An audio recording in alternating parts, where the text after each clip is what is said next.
Boa noite, pessoal, tudo bem? Todos estão me ouvindo?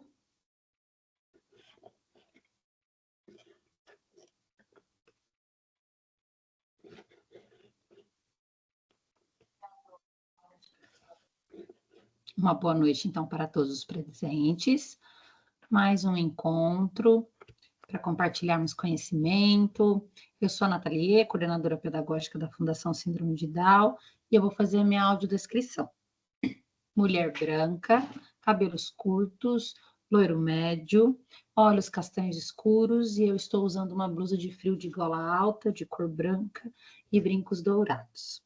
Agradecemos imensamente a Luciana, nutricionista e especialista em nutrição para pessoas com T21, autismo e TDAH, em aceitar estar conosco na data de hoje para partilhar aí um pouco do seu conhecimento, nos falar sobre amamentação e um recado importante antes de iniciarmos.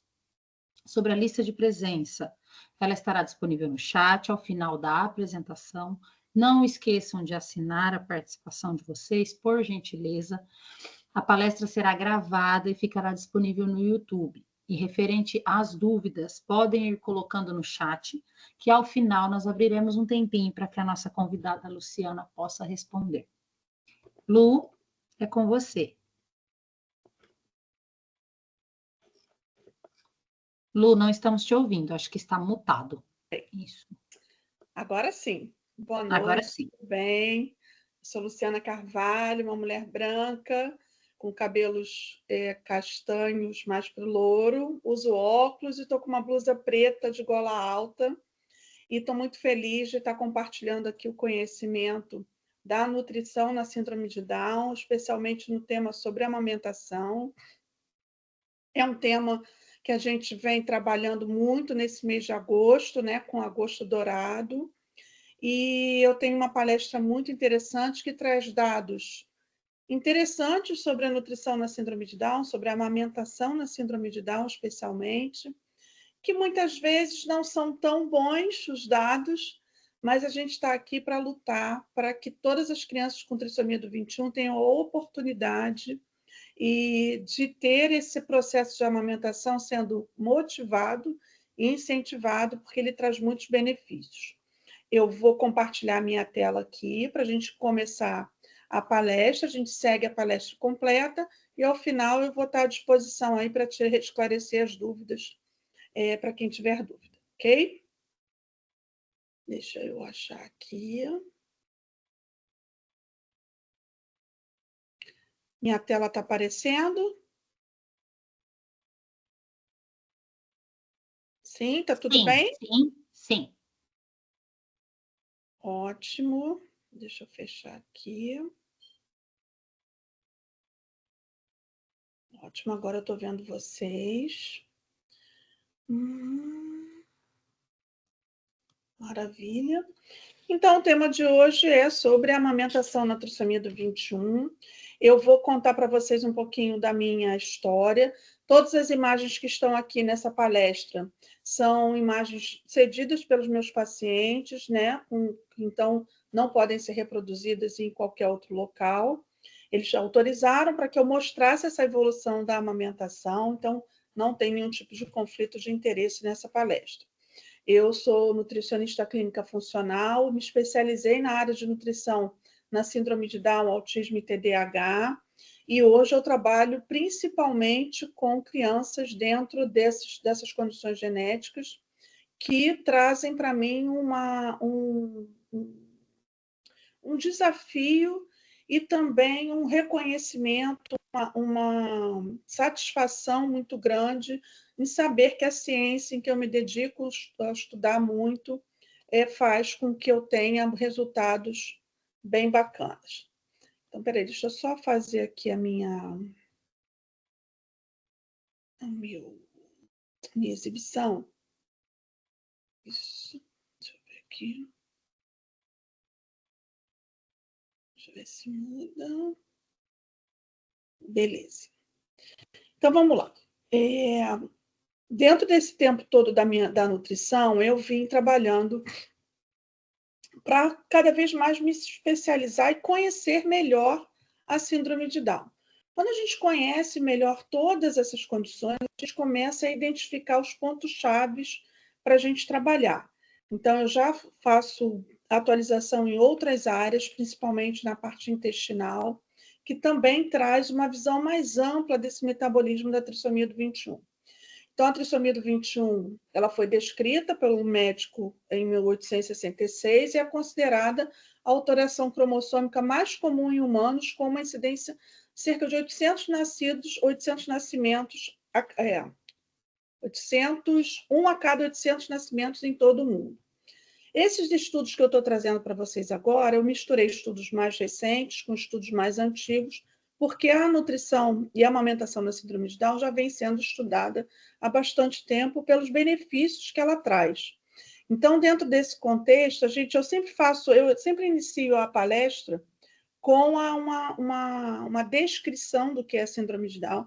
Eu imagino que todas as pessoas que estão aqui buscando essa informação conhecem a síndrome de Down, mas é importante para a gente construir essa linha de raciocínio dentro das informações que eu vou trazer aqui na palestra. Então, é a anomalia cromossômica mais frequente nos seres humanos, mas o que eu trago nesse slide aqui para vocês, que são baseados nas diretrizes de atenção à saúde de pessoas com síndrome de Down, que foi reformulado de 2020, é que a qualidade do desenvolvimento, as competências sociais e cognitivas dependem da qualidade de vida da família, das vivências da criança em diferentes espaços, incluindo escolas de qualidade, e da prevenção em saúde.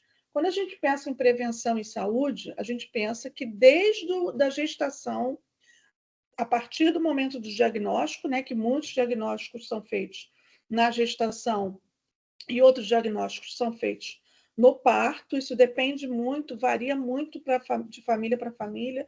Eu tenho pacientes que descobriram no parto, tenho pacientes que descobriram na gestação, mas a partir do momento desse diagnóstico se abre um mundo novo, principalmente focado na prevenção, né? Tudo aquilo que a gente pode prevenir de acontecer dentro dessa alteração cromossômica, essa alteração genética, que desequilibra esses metabolismos importantes, deve ser feito. Então, quanto mais a gente conhece, mais a gente começa a trabalhar dentro desse contexto de prevenção, tá? Então, na classificação, nós temos 3 classificações, principalmente a não de junção meiótica, que é quase 90% dos casos, 94% dos casos, do mosaicismo, que é bem menor, em torno de 1% dos casos, a translocação e também uma síndrome de Down não específica, que a gente ainda precisa conhecer bastante. Todas essas alterações genéticas ainda são... os estudos são muito novos, a gente tem 20 anos aí, 24 anos do projeto Genoma, onde foram decodificados as funções dos genes dos cromossomos. Então, 20 anos na ciência não é muita coisa. Então, a gente está caminhando e cada vez mais descobertas sobre como o ambiente, tudo aquilo que a gente pode fazer para melhorar esse metabolismo, deve ser motivado e incentivado. Então, a partir de 10 anos para cá, é que os estudos vêm cada vez mais sendo publicados e direcionados para esse grupo. A gente, para fazer estudo científico, a ciência para trabalhar com estudo científico, ela precisa ter os grupos, onde aquele grupo vai ser estudado com as mesmas características, idade, e é muito, muito difícil, muitas vezes, fazer um grupo de mães com trissomia do 21, com bebês com trissomia do 21, crianças com trissomia do 21. Então, a gente ainda está avançando nessa questão da pesquisa científica. Os benefícios do aleitamento materno, tem estudos que relatam imensos benefícios do aleitamento materno. Não só para as crianças que não têm alteração cromossômica, mas principalmente para as crianças que têm alguma alteração cromossômica. A gente sabe que o leite materno ele é feito exatamente para as necessidades específicas daquela criança, além de trazer todos os benefícios de construção orofacial e de desenvolvimento orofacial. Então, a gente tem a parte metabólica e a parte mecânica sendo estimulada com a amamentação. Tá? O que a gente vê hoje nesses estudos? Que realmente as dificuldades se sobrepõem aos benefícios na hora das orientações que são feitas pelas equipes que atendem principalmente nos hospitais. A gente ainda vê um desestímulo às pessoas, às crianças e às famílias com T21 incentivarem a amamentação, porque partem de um princípio de que a criança com trissomia do 21 não vai ter a capacidade de amamentar por alguns aspectos estruturais e metabólicos. A hipotonia muscular é uma grande característica, então toda essa força muscular de sucção muitas vezes atrapalha. E a gente também tem outras comorbidades associadas, como a cardiopatia.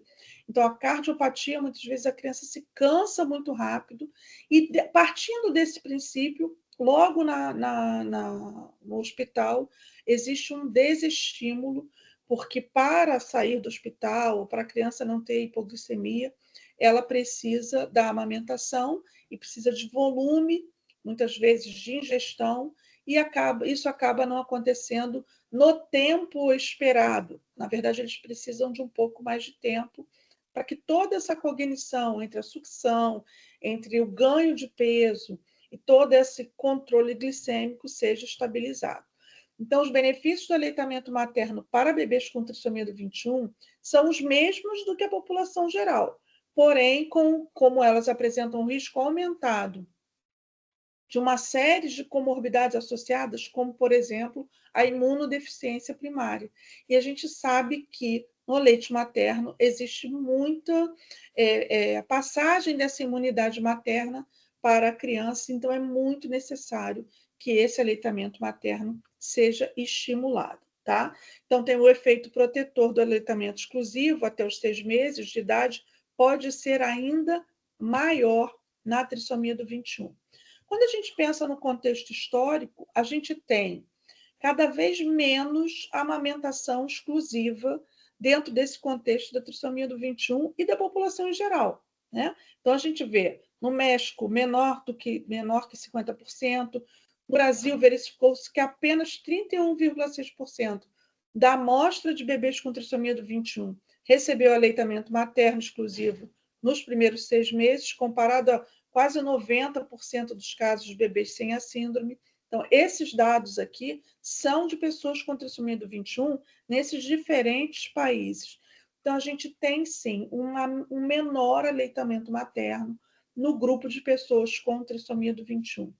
É lógico que dentro desse contexto tem dificuldades, e a gente vai ver um pouquinho dessas dificuldades, tá? Não saiu. Saiu. É porque tem em todos, a maioria dos slides tem um pouquinho do vídeo. Então, olhando para esses dados, a gente vê que crianças com síndrome de Down são amamentados com menos frequência em comparação aos não portadores de distúrbios ou síndromes. Portanto, o apoio ativo, a instrução, a colaboração entre os membros da equipe de saúde e as mães com bebê com trissomia do 21 são essenciais para o sucesso da amamentação, revelando que profissionais de saúde têm um papel importante no sucesso ou no fracasso da amamentação exclusiva. Então, como eu falei para vocês, a equipe do hospital, isso eu participei de vários eventos sobre amamentação, num contexto geral, não especificamente da trissomia do 21, e o que mais foi conversado é que as equipes do hospital precisam estar prontas para esse incentivo, esse apoio ao aleitamento materno. O que também acontece com as crianças com trissomia do 21?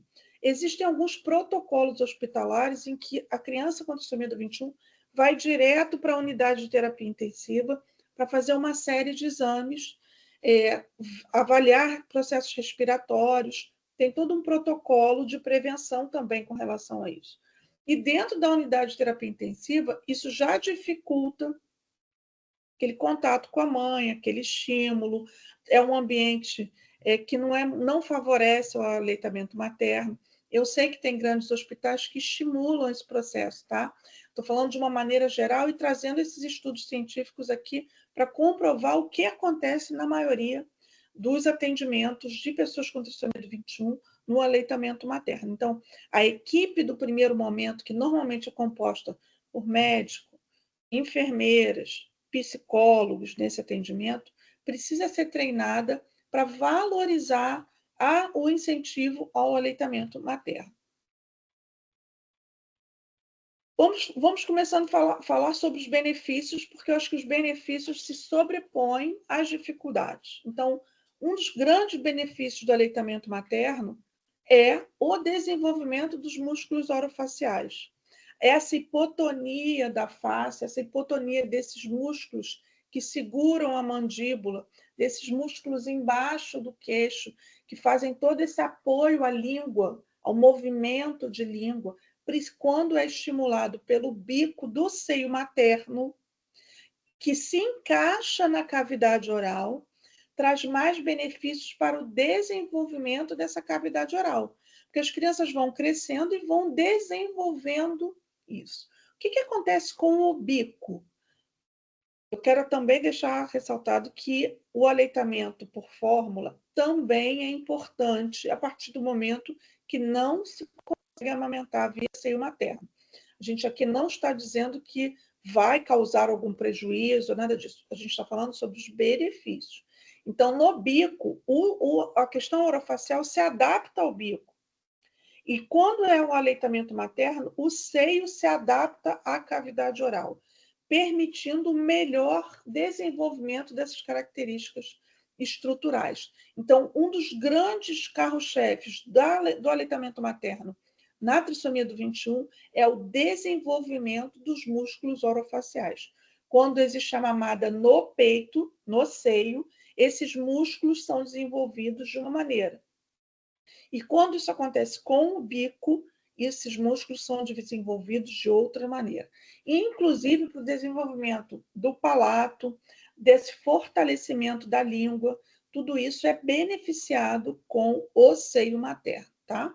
Portanto, a amamentação pode ser considerada uma estratégia precoce em favor da tonificação dessa musculatura. Isso favorecerá as funções que posteriormente serão desempenhadas por esses órgãos, como a mastigação, que é tão importante para o processo nutricional, para o processo de digestão. Um dos grandes processos a serem incentivados é o processo da mastigação, que desencadeia uma boa mastigação, favorece uma digestão mais facilitada, ao contrário de que uma mastigação ruim favorece a uma digestão que traz mais dificuldades no processo de quebra alimentar. Então, sempre tem aqui o estudo científico que dá base a todos os slides que eu estou falando. Então, a amamentação pode ser considerada uma estratégia precoce a favor da tonificação da musculatura. Outra questão importante é o crescimento ósseo da face e da oclusão dentária. A gente precisa ter esse conjunto, essa engrenagem orofacial funcionando equilibradamente. Então, os dentes precisam fazer uma mordida correta para que exista uma quebra desse alimento em pedaços menores. Então, quando existe uma mastigação, uma mordida cruzada, um mau fechamento desse encaixe dentário, uma língua mais protusa, uma língua mais hipotônica, tudo isso prejudica o processo de mastigação, o processo de deglutição.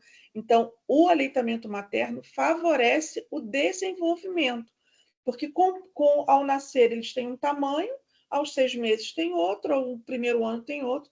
Todo esse desenvolvimento ósseo com esse encaixe do leite materno, do seio materno, traz um desenvolvimento mais equilibrado do que o bico da mamadeira, tá? Isso é uma outra coisa que começou a introdução na fonoaudióloga. Quando a gente fala de alimentação, a gente fala desse processo começar com todos esses músculos aqui da face funcionando como se fosse uma orquestra. A língua, a lateralização, o queixo, esses músculos aqui que seguram a parte da mandíbula, ele possa se movimentar. Então, o primeiro alimento sempre é indicado que seja feito na fonoaudióloga para observar também esse processo muscular da deglutição. Então, quando tem a amamentação, esse movimento favorece a toda essa musculatura orofacial. Então, os benefícios da amamentação na alimentação é todo esse processo de quebra no alimento em pedaços menores, deglutição assertiva, porque se você consome um alimento muito grande, muitas vezes isso traz prejuízo na hora de descer o alimento, na hora da deglutição. Então, é muito importante que valorize a amamentação para ter benefícios na hora de introdução de alimentos e também na evolução das texturas. Aqui eu trouxe 3 vídeos para vocês de 3 pacientes meus que estavam na época que eu montei que eles me deram esses vídeos. Hoje eles já estão bem grandes, já estão crianças maravilhosas. Nesse processo da alimentação, da introdução alimentar, como é importante toda essa musculatura da face para abertura, protrusão de língua, de levar o alimento à boca, de pegar, ter esse processo de sentir o sabor, tudo isso mexe demais com os músculos da face. E esse outro estudo aqui também traz um fator muito importante.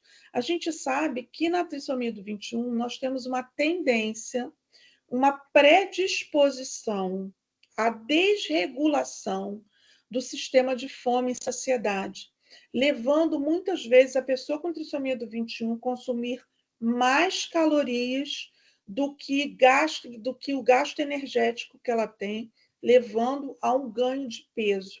Então, o aleitamento materno traz benefícios consideráveis, incluindo benefícios imunológicos, endocrinológicos, neurais e psicológicos. E a amamentação também influencia nas respostas hormonais e da microbiota intestinal, que a gente vai falar um pouquinho mais na frente. Tá? Tudo aquilo que a gente rega dentro do nosso intestino, todo aquele alimento que é feito para uma digestão mais adequada, que é o leite materno, é de mais fácil digestão e traz uma absorção melhor dos nutrientes. Ok? Então, é também traz também um benefício na prevenção da obesidade. Tá? Na questão do sistema imune, como todos já sabem, o leite materno tem toda a questão da imunidade, porque os primeiros meses de vida, os primeiros anos, principalmente, existe uma maturação das células de defesa do indivíduo. E essa maturação das células de defesa vai sendo feita aos poucos, e o alimento principal, que é o leite materno, vai trazendo maiores benefícios na questão imune passada pela mãe. Então, no leite de fórmula, a gente não encontra isso. Outro dia eu participei de uma roda de conversa sobre amamentação. Vocês sabem que a gente ainda não sabe todos os benefícios do leite materno. Ele ainda não foi totalmente decodificado. A gente ainda tem benefícios ali que a gente ainda nem descobriu que tem. Tá? Tamanha essa variedade, tamanho esse benefício que o leite materno traz. Então, indivíduos com T21 são mais suscetíveis às infecções, porque eles têm dificuldade nessa maturação das células de defesa. Tá? Então, essas desordens ou desequilíbrios do sistema imune podem trazer prejuízos, e o leite materno contém substâncias antimicrobianas, anti-inflamatórias, fatores que promovem o desenvolvimento do sistema imunológico do bebê. E os principais motivos pelas mães não terem amamentado foram as doenças dos bebês internados na unidade neonatal, frustração ou depressão e percepção da insuficiência láctea. A gente sabe que o leite materno está ligado diretamente também aos fatores emocionais. Então, muitas vezes, a notícia da trissomia do 21, muitas vezes as cardiopatias, a notícia da cardiopatia, esse diagnóstico de uma cardiopatia ao nascer, tudo isso traz uma dificuldade, muitas vezes, emocional. E muitas crianças que vão para a UTI têm problemas intestinais. Então, na UTI, muitas vezes eles não ganham peso suficiente para saírem da UTI e eles acabam sendo estimulados ao contrário, estimulados a consumirem o leite hipercalórico para ganho de peso para poderem sair da unidade de terapia intensiva. Existem dois lados dessa moeda, né? Normalmente não é bom ficar na terapia intensiva. Então, não é um ambiente bom nem para a microbiota, nem para o bebê, não, ainda mais com um bebê com uma imunidade mais baixa. Mas, por outro lado, a importância do incentivo ao leite materno também é importante por toda essa questão imune. Então, não dá para a gente escolher uma coisa ou outra. Ah, não, vamos entrar com a fórmula para ele sair mais cedo. E desmerecendo o aleitamento materno. A gente tem que ver, essa equipe do hospital tem que estar preparada para isso, mesmo que o período de permanência na UTI leve um pouco mais de tempo, mas que esse aleitamento materno seja incentivado. Tá? Então, a parte emocional da maternidade, das mães que produzem leite, que sentem muitas dificuldades na hora da amamentação, precisa ter uma rede de apoio e de incentivo para que elas continuem. Porque a amamentação, de uma maneira geral, não é fácil, nem para as crianças típicas, nem para as crianças atípicas. A amamentação é um processo muito difícil. Tá? Algumas mulheres têm isso como um processo mais tranquilo e outras têm muita dificuldade. O que eu recebo na minha prática clínica é que foram desestimuladas no hospital, voltaram para casa, conseguiram consultório de amamentação e, a partir dessa consultoria de amamentação, eles conseguiram retomar a amamentação, mesmo tendo consumido o leite de fórmula dentro do hospital. Tá? Para o desenvolvimento da linguagem também é de fundamental importância, porque o desenvolvimento da fala depende da boa audição e a deficiência auditiva está comumente ligada à trissomia do 21, mas também está associada ao fato das otites de repetição.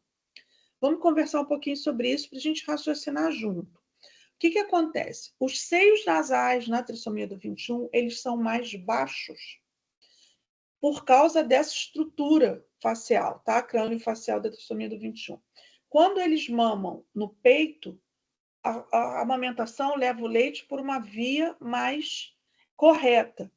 A alimentação de fórmula, normalmente a criança faz isso aqui, ó, vira. E esse caminho até a parte auditiva é mais rápido do que uma criança que mama no seio, do que aquela criança que vira aquela mamadeira nesse processo. Isso muitas vezes desencadeia em processos de otite, de repetição, porque também está aliado ao processo de imunodeficiência. Tá? Outra questão do aleitamento materno, dos benefícios, é a apneia obstrutiva do sono.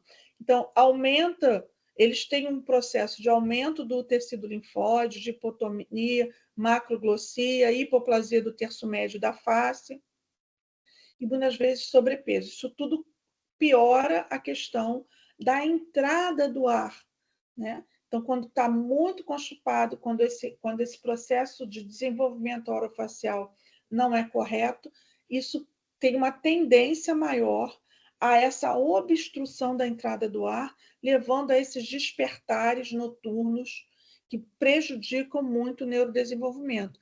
Então, a postura adequada dos músculos orofaciais durante a amamentação inclui lábios em vedamento, ele tem que vedar os lábios, ele estimula esse músculo daqui dos lábios, que nossos lábios também são musculares. Então, ele leva a um maior selamento labial proporcionando uma respiração mais pelas narinas do que pela boca.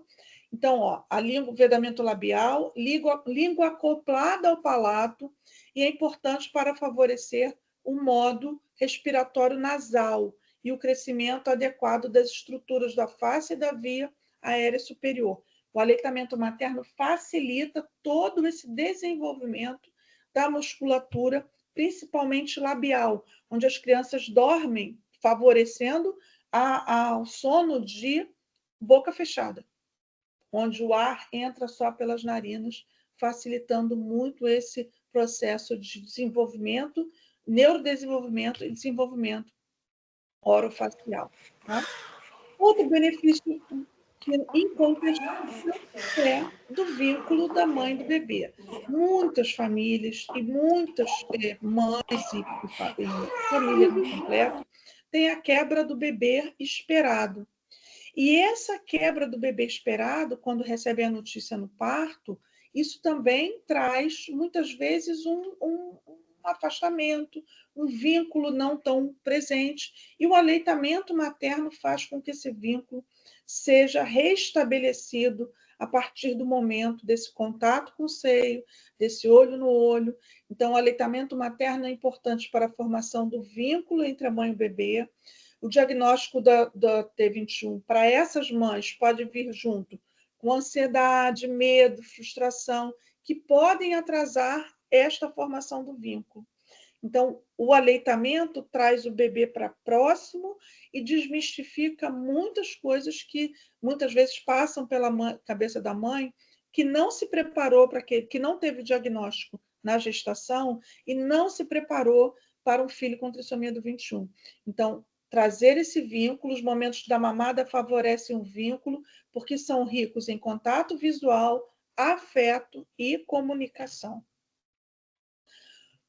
A amamentação também tem todas essas intercorrências do quadro clínico, né? Não é uma coisa fácil. A gente falou anteriormente dos benefícios, muito importantes, vamos recapitular: formação orofacial, vínculo do mãe e bebê, diminuição da apneia do sono, diminuição da obesidade, processos imunes, tudo isso são benefícios da amamentação. Mas a gente não pode fechar os olhos para as dificuldades. E para esses processos que muitas vezes tornam esse caminho de uma amamentação que traga todos os benefícios que eu falei na primeira parte da palestra, em processos mais desafiadores. Então, bebês prematuros têm muita dificuldade na amamentação, então bebês com T21 têm risco aumentado de prematuridade, em comparação com bebês sem a síndrome, por isso estão mais sujeitos às alterações na coordenação entre sucção, deglutição e respiração, e a menor prontidão via oral. Então, normalmente, os bebês prematuros, eles têm o apoio da fórmula infantil. Então, a prematuridade é uma condição associada, muitas vezes, à não amamentação. O baixo peso ao nascer também, porque esse baixo peso ao nascer, o bebê precisa ganhar peso, inclusive, para sair da maternidade, para sair da UTI, né? Ele precisa realmente absorver esses nutrientes e mostrar que é capaz de se alimentar e absorver os nutrientes. Então, os bebês com T21 apresentam maiores chances de baixo peso ao nascer e são mais sonolentos nas primeiras semanas. Então, muitas vezes, para acordar a criança, para mamar, você tem que acordar a criança, senão elas dormem longos períodos, muitas vezes entrando até em quadro de hipoglicemia. E isso pode dificultar o ganho de peso e apontar para uma necessidade de complementação alimentar e uso da mamadeira. São quadros clínicos que a equipe multidisciplinar vai fazer opções pelo leite, que hoje a gente nem chama mais de leite industrializado, a gente chama de leite substituto, alguma coisa nesse sentido. E isso faz com que a equipe tenha que usar esse recurso. Não significa que, após ser liberado do hospital, após ter alta, não possa retomar a amamentação. Eu tenho relatos de crianças que ficaram na UTI internadas por 20, 30, 40 dias e saíram da UTI fizeram todo o estímulo à amamentação em casa e conseguiram fazer o processo de amamentação. Ok?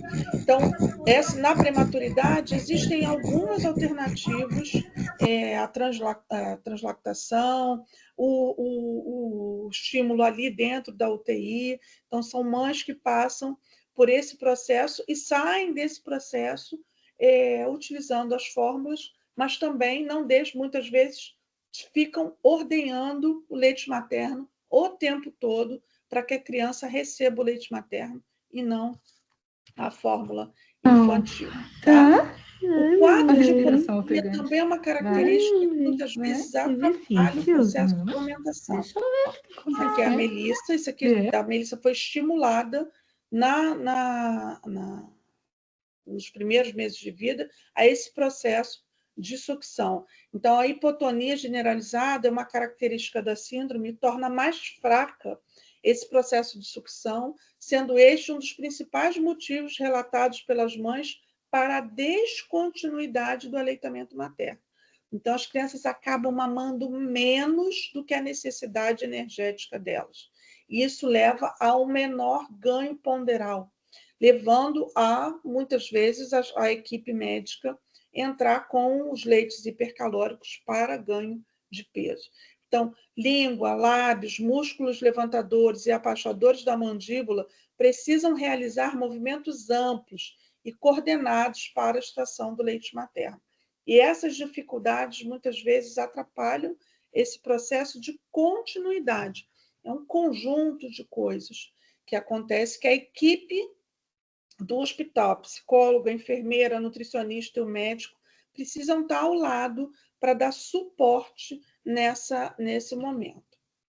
As cardiopatias, porque as cardiopatias realmente fazem com que aquela criança perca força, e tenha uma baixa oxigenação. Super emocionado. Também é a Mel, que tem uma cardiopatia muito grave, e também tinha Tira essa sonda, meu amor. do leite de fórmula, tá? Então, as Ai, essa mamãe é uma cardiopatias estão derretida. presentes nas crianças com trisomia 21, e ela pode causar fadiga, taquipneia, aumento da demanda metabólica, má absorção intestinal, devido à alteração da perfusão mesentérica, resultando em dificuldade de ganho de peso e, muitas vezes, pré-requisitos para a correção cirúrgica.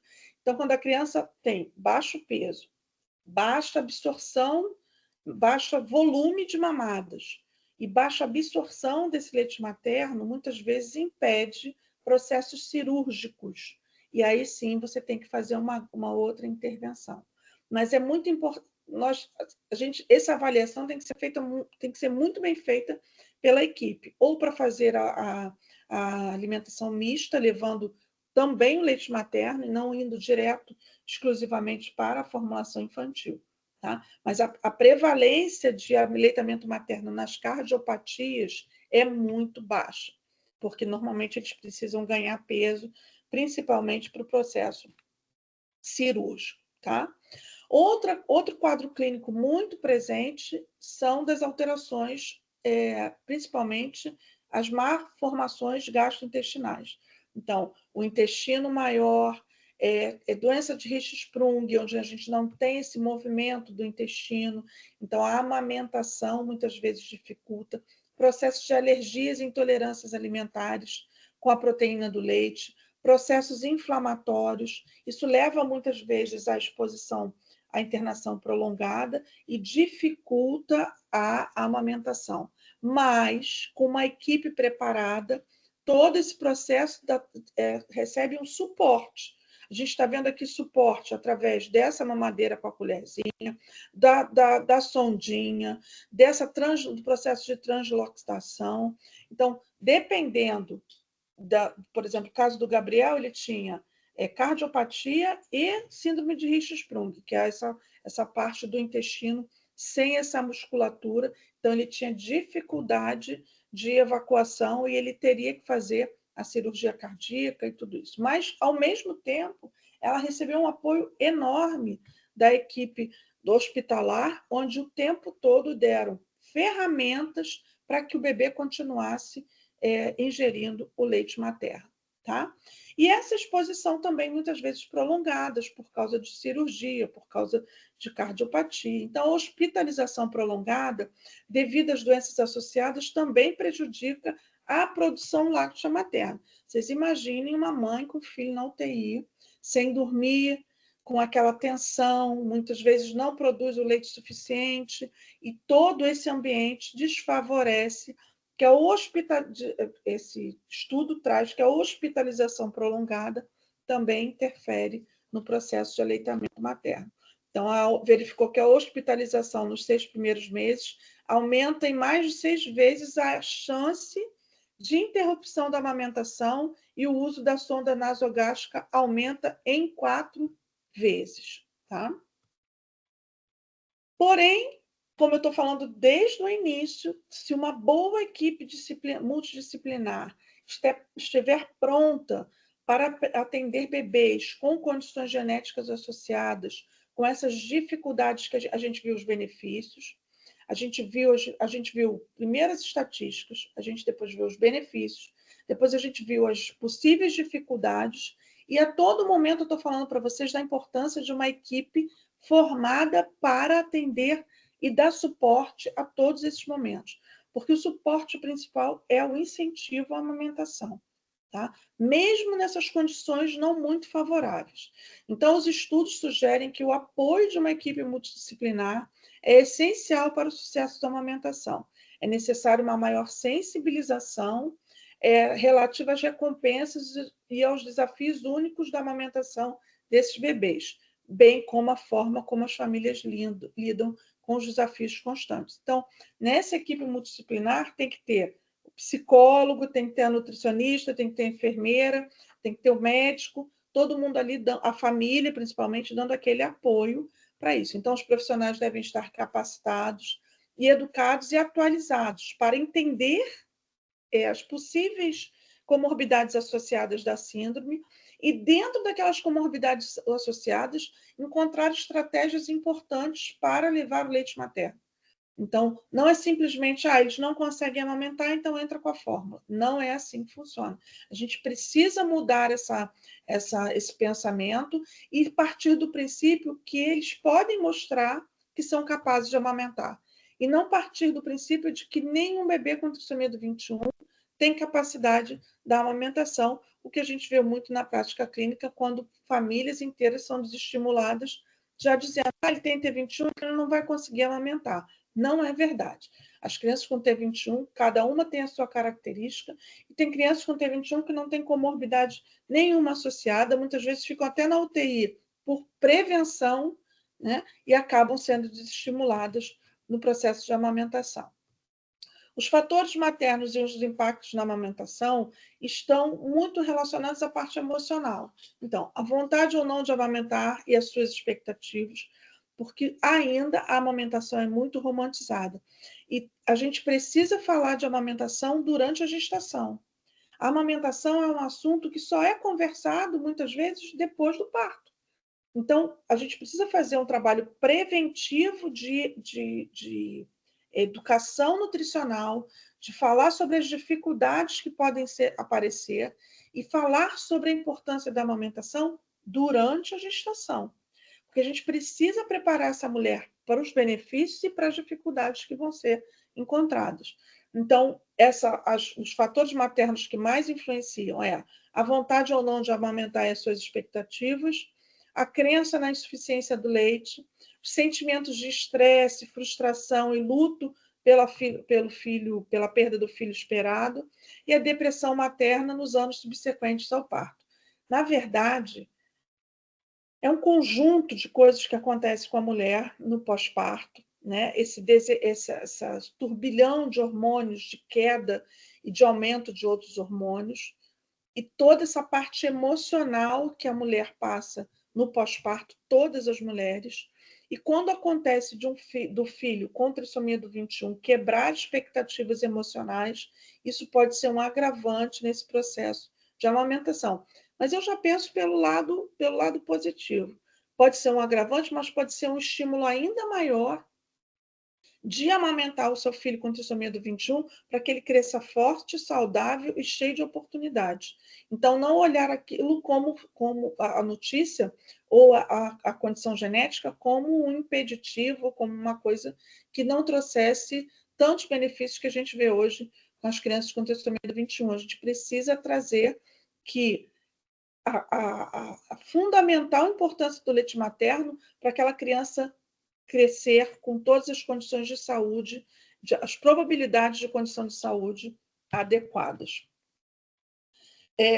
Eu trouxe aqui mais esses 2 estudos que falam sobre os depoimentos das mães dentro desse atendimento, desse estímulo do aleitamento materno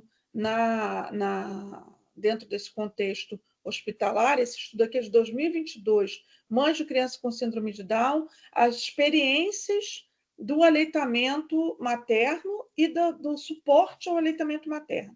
Então, já tem estudos que falam sobre essas experiências da maternidade dentro desse contexto hospitalar, desse primeiro momento, e muitas vezes até posterior, né? Com uma grande cobrança de ganho de peso, com uma falta de compreensão desse metabolismo específico da trissomia do 21. Muitas vezes eles deixam de ganhar peso num ritmo acelerado até os 3 anos de vida, tá? Eles ganham menos peso até os 3 anos de vida, e depois dos 3 anos de vida é que essa curva acaba virando aí para o processo de obesidade. Mas nos primeiros meses de vida, normalmente eles ganham menos peso de uma criança que não tem essa condição genética. Então, as mães de criança com síndrome de Down expressam frustração com a incapacidade da criança a sugar e temem a oferta inadequada do leite. As mães afirmam que o conhecimento dos efeitos positivos da amamentação foi importante para a sua motivação, o que ajudou a suportar quando enfrentavam dificuldades. Todos esses relatos foram tirados dos 2 estudos anteriores que eu mostrei para vocês. E as mães vivenciaram que eram dependentes não apenas do comprometimento dos profissionais de saúde, mas também das atitudes em relação à amamentação de uma criança com síndrome de Down. O comprometimento e as atitudes dos profissionais de saúde podem facilitar, mas também podem criar obstáculos. As mães sentiram que alguns profissionais de saúde tinham atitudes negativas em relação à amamentação de uma criança com síndrome de Down, o que poderia levá-las a informar precocemente à mãe que a maioria das crianças com síndrome de Down não consegue amamentar. Tudo que eu falei para vocês na palestra inteira. Então, os profissionais de saúde, na hora dos primeiros momentos da amamentação e dos momentos subsequentes, são os principais atores nessa motivação e nesse incentivo ao aleitamento materno. E quando a gente pega esses estudos dos relatos da maternidade das crianças de trissomia do 21, a gente vê que não é bem assim que funciona, né? Nos casos em que as mães sentiram que os profissionais de saúde já haviam decidido que elas não poderiam amamentar o filho, então elas se sentiram negligenciadas como mãe, como escutar, você não vai conseguir amamentar o seu filho.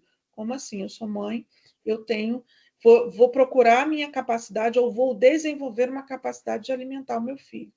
E as mães conseguiram manter uma amamentação sem maiores dificuldades, afirmaram que os profissionais de saúde ficaram positivamente surpresos. Isso significa que, na cabeça de muitos profissionais de saúde, a amamentação na trissomia do 21 não é possível. Então, não é para ter surpresa, nossa, ele amamenta bem, nossa, como ele come bem, como ele mama bem. Não é para ficar assustado, ele é uma criança e ele tem que ter a oportunidade de mostrar a sua capacidade de amamentação e ser incentivado por isso, e não demonstrar em surpresa, como se isso fosse uma regra geral. Ao mesmo tempo, as mães sentiram que a reação foi um pouco exagerada, pois consideravam a amamentação algo completamente normal, tá? Então, essa rede de apoio que eu trouxe os pais nas fotos, porque realmente a rede de apoio para a amamentação na trissomia do 21 é fundamental. Se a amamentação de uma criança atípica já precisa de rede de apoio, na trissomia do 21, que tem um cromossomo a mais, é mais uma rede de apoio, mais um apoio, mais um incentivo e mais um estímulo. Então, a família proporciona segurança e favorece a atitude materna positiva diante da amamentação, o apoio do pai, a sua participação nas tarefas domésticas, nos cuidados com o bebê, favorece a amamentação. Isso eu não estou tirando de site, post da internet, eu estou trazendo estudo científico aqui para vocês. É muito importante que a estratégia de rede de apoio seja fundamental no processo de estímulo à amamentação das crianças com T21. Aqui algumas estratégias práticas para a gente encerrar a palestra. Então, a ordenha e a extração do leite permite a manutenção da produção láctea. O peito não é estoque, né? Ele é fábrica, então tem que fabricar e botar para fora, fabricar e botar para fora. Quanto mais o bebê amamenta, mais a mama produz leite, tá? Estabilização de cabeça e mandíbula durante a amamentação precisa ter uma orientação do fonoaudiólogo, do profissional de saúde para esse processo de apoio na amamentação, muitas vezes segurando o queixo, porque essa frouxidão dos músculos do maxilar podem dificultar essa concentração para a amamentação. Postura de amamentação em bola de futebol mesmo, é aquela onde a criança fica de pé, favorecendo essa amamentação. Mão de dançarino, que estabiliza a mandíbula. Lembra que eu falei para vocês da hipotonia? E essa frouxidão na mandíbula faz com que eles não consigam centralizar para poder fazer o movimento de sucção. E às vezes isso aqui fica muito frouxo e as crianças ficam perdidas. Aí sai muito leite da boca, não consegue segurar o volume de leite na boca, né? Sustentação em U. E uma forma de apoiar essas mães poderia ser a constituição de uma equipe composta por profissionais de saúde da maternidade, da unidade neonatal, que tenham conhecimento aprofundado sobre a amamentação das crianças com necessidades específicas, como a síndrome de Down. Então, é preciso que esses profissionais sejam capacitados, conheçam as possíveis dificuldades, as possíveis comorbidades associadas e realmente estabelecer regras e ferramentas importantes para incentivar, como técnicas realmente de segurar a mandíbula, de translactação, de volumes, de acordar o bebê, fazer com que o bebê tenha mais estímulo nesse processo de sucção, tá? Para as nossas considerações finais, a gente está encerrando a palestra aqui, que apesar da prevalência de aleitamento materno em bebês com T21 ser baixa, ela vem aumentando ao longo dos anos, provavelmente devido a uma maior abundância, uma maior importância dada ao tema e da melhora dos cuidados e das condições médicas. Por isso que estas palestras, eu espero que tenham profissionais de saúde aqui, são importantes porque quanto mais a gente fala do tema, mais possíveis ferramentas serão pensadas e desenvolvidas para o estímulo ao aleitamento materno. Então, a gente tem que botar a nossa cabeça para funcionar, seja o estímulo de uma conversa, de uma rede de apoio, de uma estrutura de fisioterapeuta, da fonoaudióloga, né? Técnicas que a gente pode desenvolver para que esse estímulo à amamentação seja cada vez mais presente, principalmente na fase hospitalar. E é possível que a maioria das mães amamente seus filhos com trissomia do 21. É preciso dar oportunidade para a criança com trissomia do 21 mostrar do que ela é capaz e dar uma rede de apoio e acolhimento a essas mães para que essa produção do leite, para que esse processo de amamentação seja um processo com mais apoio, mais cuidado e mais estímulo. Então, a gente tem que partir da premissa de que todas as crianças com síndrome de Down são capazes de amamentar. A partir do momento que você parte dessa premissa, você consegue administrar as possíveis dificuldades e comorbidades associadas e tendo como a última opção a intervenção com leite artificial, tá bom? Então, é muito importante que essa mensagem seja dada, porque a síndrome de Down é, sim, um universo de possibilidades. Então, eu agradeço demais a vocês e agora a gente está aberto aí a perguntas. Espero que vocês tenham gostado da palestra, que é um assunto que eu gosto muito de falar, eu sou muito defensora da amamentação, e eu sempre parto do princípio de que as pessoas com trissomia do 21, os bebês com trissomia do 21, precisam mostrar quem eles são antes da gente dizer que eles não podem realizar alguma coisa. Muito obrigada, Luciana. Pessoal, eu dei uma passada aqui pelo chat, por enquanto aqui não tem nenhuma pergunta, mas eu gostaria de deixar aberto, tá? Se alguém tem algo para dizer aqui, para eu poder repassar para a Luciana, ou alguma pergunta, se quiserem também abrir o áudio e perguntar, né? Pelo áudio também não tem problema. Pode perguntar, Renato. O administrativo colocou aqui a lista de presença no chat, tá bom? Também não esqueçam de assinar, para a gente poder ter uma noção de quantas pessoas estavam. Isso é muito importante para nós, tá bom? A Aline colocou excelente palestra. Ai, que bom. Eu quero deixar também as redes sociais, estão aí, né? Lu Carvalho Nutri, ponto infantil. Depois vocês ponham aí no chat.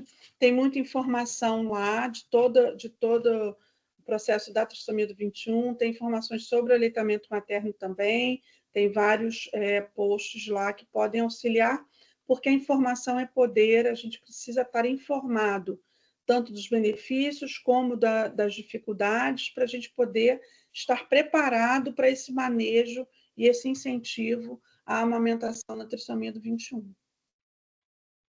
Ok. Renato, você tinha levantado a mão, você quer se manifestar? Oi, boa noite. Parabéns pela palestra, adorei, muito bom, né? E eu estou tendo a oportunidade, eu sou nutricionista também, sou residente, estou fazendo residência aqui na Saúde da Família. E aí é a primeira vez que eu tive contato com um paciente com síndrome de Down, foi agora, e o que eu vi agora em bebê, né, eu vejo ainda no meu paciente, só que agora ele está com 15 anos.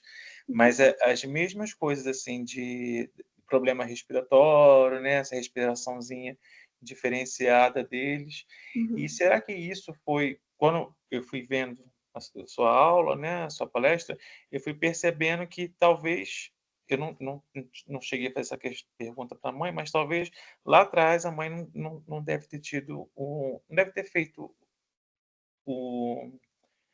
ter tido a oportunidade de ter amamentado, né, o filho dela, e por isso ele continua tendo esse problema na oral, problema na respiração. O que que você acha?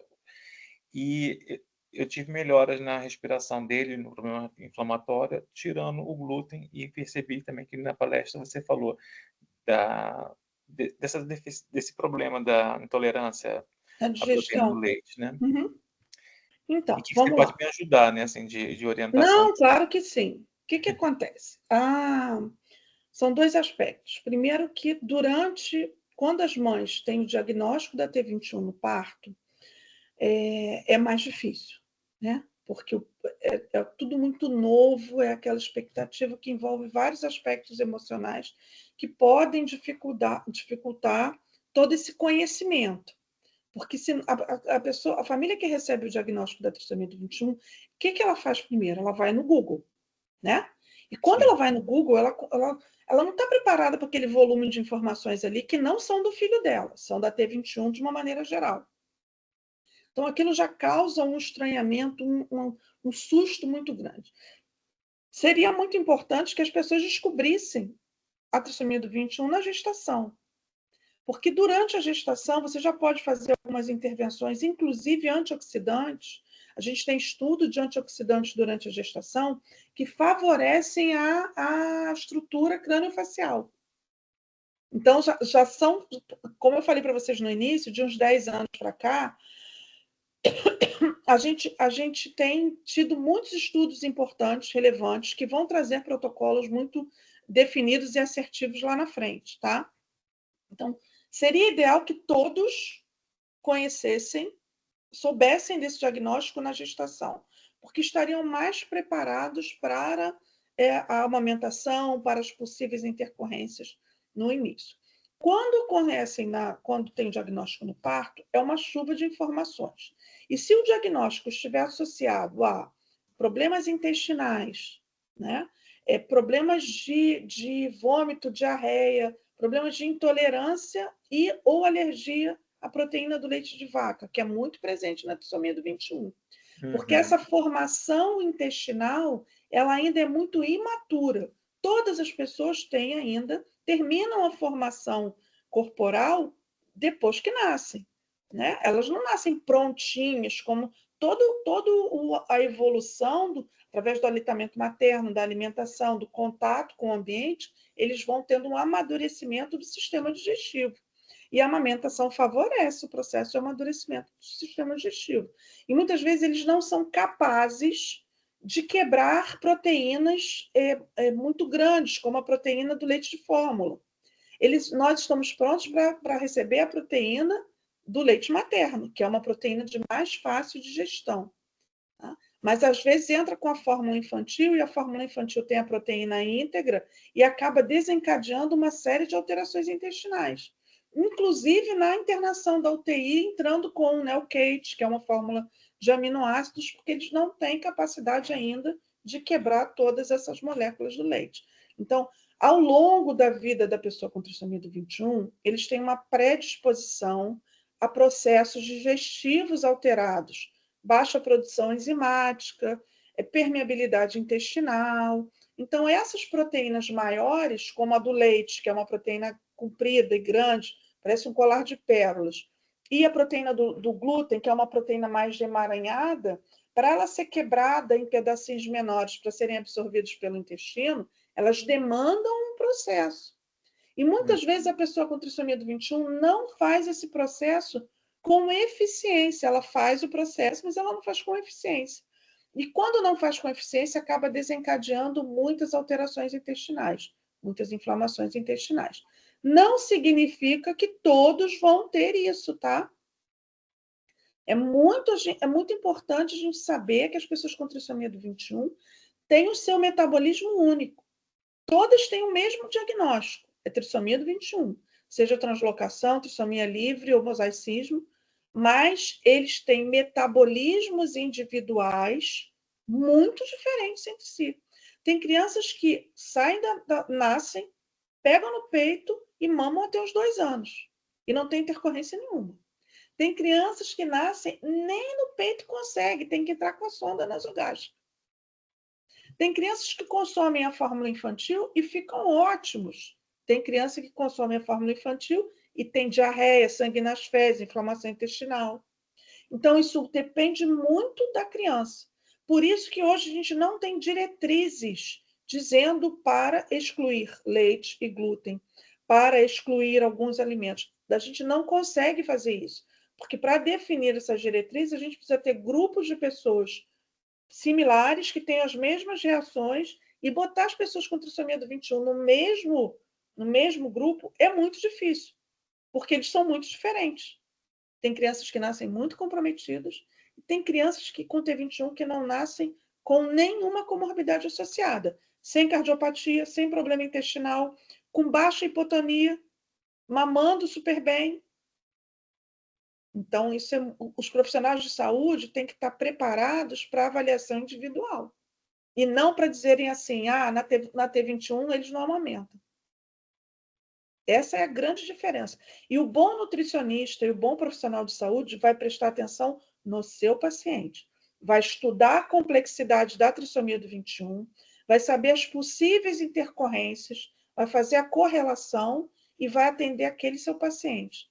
Porque não dá para a gente dizer tem que tirar o leite, tem que tirar o glúten, vão ter infecções de repetição se tiverem com o aleitamento de fórmula. Existem probabilidades, mas não são definições. Perfeito, muito obrigado.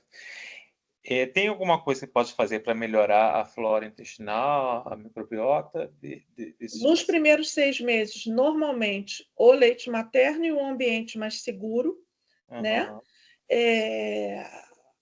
Existem alguns probióticos que já são utilizados nessa faixa etária, mas tem que ter muito cuidado, porque probióticos são organismos vivos e isso pode gerar algum tipo de alteração, isso tem que ser avaliado individualmente, tá? Mas, de uma maneira geral, é um incentivo ao leite materno de todos os caminhos, porque é o que faz a diferença aí nesse processo imune. Eles têm muita tendência a infecções de repetição, são muito sensíveis a esse ambiente, porque eles têm esse sistema de defesa enfraquecido.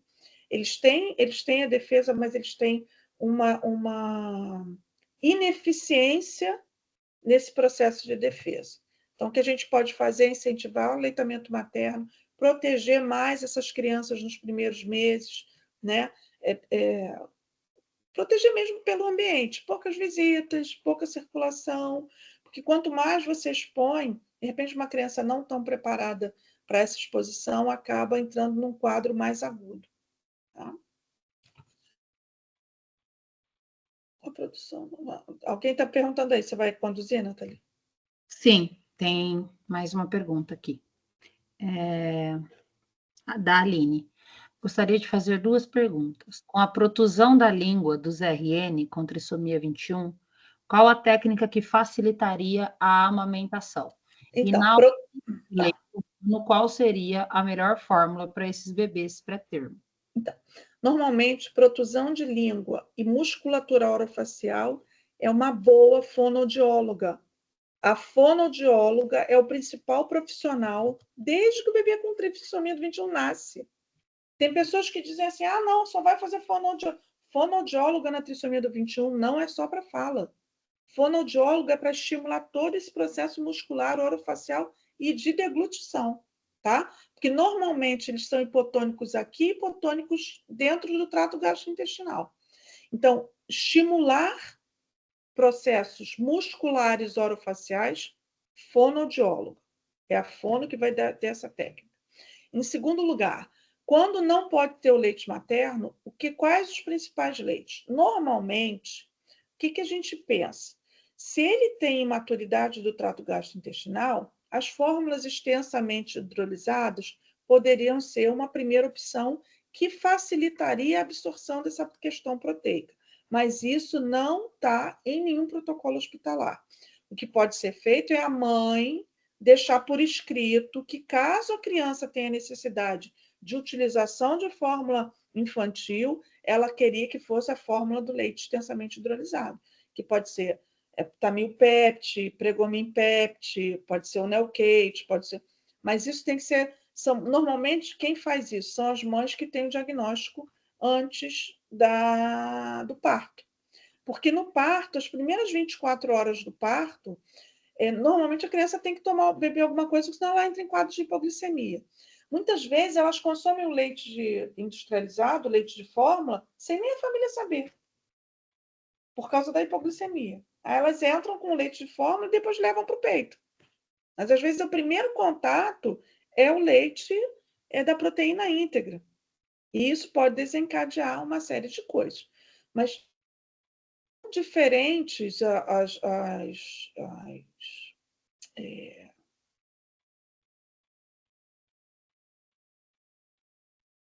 equipe do hospital ela tem que estar preparada para todas essas possíveis intercorrências. Precisa ter uma equipe no hospital, uma equipe que vai atender a trissomia do 21. Tanto de fono, como de psicóloga, como de... não, nasceu um bebê com trissomia do 21, tem que ter uma equipe no hospital para atender especificamente esse bebê com trissomia do 21. Seria lindo.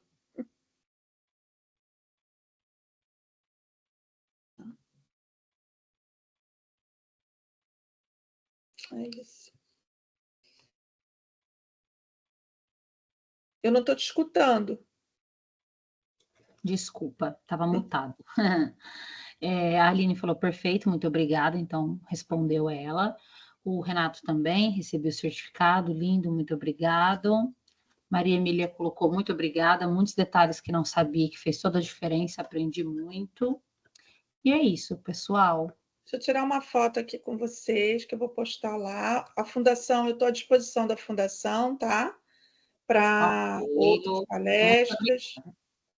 Eu já fiz da outra vez, já fiz ano passado, eu acho, uma palestra aqui, acho que foi do dia da nutricionista, né? Não me lembro qual foi. Foi sim. Mas eu estou sempre à disposição de vocês aí para compartilhar conhecimento, para a gente conversar mais sobre a trissomia do 21, que eu acho que quando a gente conversa mais, a gente consegue pensar juntos sobre possíveis intervenções que tragam uma melhor qualidade de vida, não só para a pessoa com trissomia do 21, como para a família também, nesse caminhar, né? Porque é um caminhar ao longo da vida que a gente precisa estar preparada para essas intercorrências. Tá bom? Muito obrigada, Lu, pela sua contribuição. Obrigada a vocês. Estou muito honrada de participar desse grupo. Ok. Um beijo enorme. Vou sair aqui da beijo, sala, tá bom? Tchau, Tá bom. tchau. Tchau, pessoal. Muito obrigada pela noite de hoje, por todo mundo que ficou conosco aí até agora, tá bom?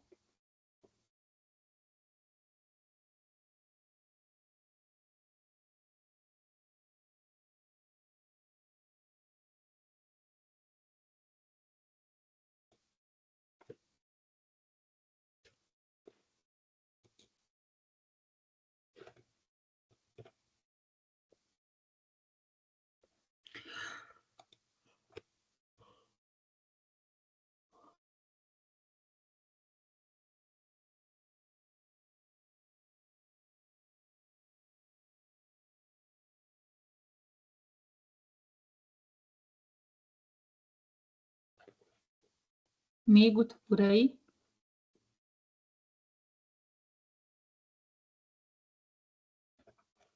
Deu certo? Beleza. Muito obrigada, viu? Não, fica tranquilo. Vou sair aqui da sala.